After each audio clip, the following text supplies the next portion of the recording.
Hi, here's a quick demo of our new OM parser feature in our underwriting tool. This feature lets you quickly extract the key data you need to evaluate a deal just by uploading the offering memorandum. I've already created a new underwriting deal and I've gone to the OM tab here. I'll upload an OM and select the data I want to extract, usually everything: asset information, unit mix, rent comps, income, and expense. If I go here, I'll upload this, and then once I click submit, it can take a minute or two to actually extract that data, so we'll fast forward to then. Now that it's done, you can see everything here.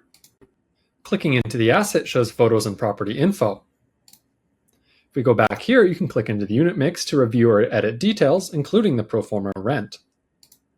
Rent comps are here too, and once you click into there, you can filter by bedroom count to view more details.